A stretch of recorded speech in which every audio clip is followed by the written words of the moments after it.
Hey again, folks. Hope you're doing well. I have another problem that's very similar to the last one we did, and in fact, it's almost identical. The difference is that the same circular track has friction this time, and we need to solve for the work that it does as the block moves from the bottom position up to the top. Much of the analysis is going to be the same, starting with the free body diagram of the block at the bottom position. Here's everything that we covered before, where we labeled the forces and the centripetal acceleration. We set the bottom of the circle to y is equal to 0, and then we did a sum of forces in the y direction and arrived at an expression for the square of the speed for the block at the bottom. If any of that is unclear, I would recommend taking a peek at the video for problem number 8 to see how we arrived here. Our next step was applying energy conservation, where we originally removed the initial potential energy. And it's the same thing here, except we won't cancel out this other work term this time. When we plug in the definitions for all of these, here's what we get. What we need to do is isolate this other work term, which represents the work done by friction, and then combine everything else here on the right, including the initial kinetic energy. We run into the same roadblock where we don't know what the velocity is at the top, but the process of obtaining it is identical to before. There was a free body diagram that we drew with the block placed in the top position where y is equal to 2r, and we labeled all the forces and the acceleration again, and we did another sum of forces in the y direction to get the square of the speed at the top. That is still all the same. Let's go back to the energy equation. Again, the first thing to do is to move this kinetic energy term found at the bottom over to the right-hand side. Let's do two things. We can factor out the mass from the first two terms here on the right, as well as remove these parentheses over here on the last term and just call this whole thing 2mgr.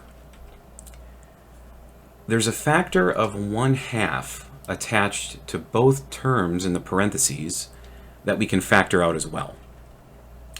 Next, let's plug in those lengthy expressions for the square of the speed found at the top and the bottom.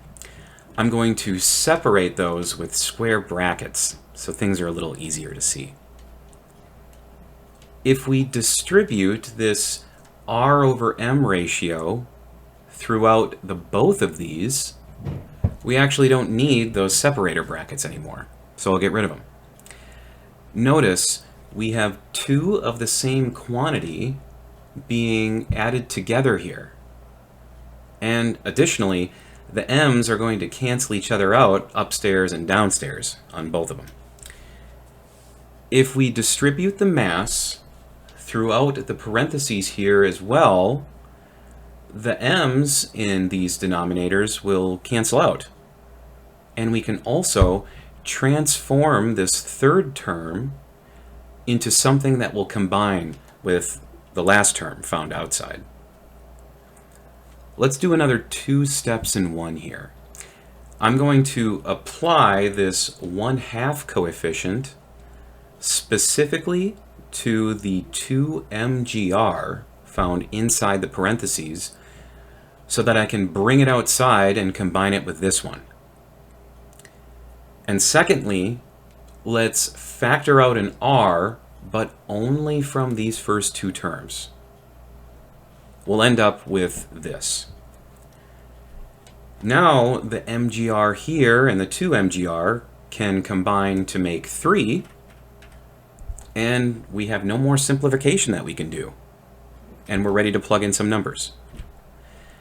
Rounding to the same number of significant figures that the book uses here, we'll finish up with negative 0.230 Newton meters. And that's the answer. Before I end the video, let me address two potential questions here. First one, why is our answer negative? Remember, friction is a dissipative force and it robs a system of energy.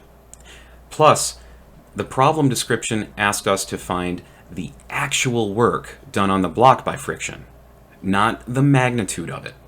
So we should definitely be getting a negative result. Secondly, why did I express the answer in Newton meters? Shouldn't it be joules? That's just a personal preference. You can express the answer in either set of units that you like. I find that using Newton meters reminds me that there's work being done over some displacement, rather than confusing it with some amount of energy that's inherent in the system. But either one is fine, just as long as you remember whether you're dealing with work or energy. But that's all for now. Thanks for watching, everyone. Take care.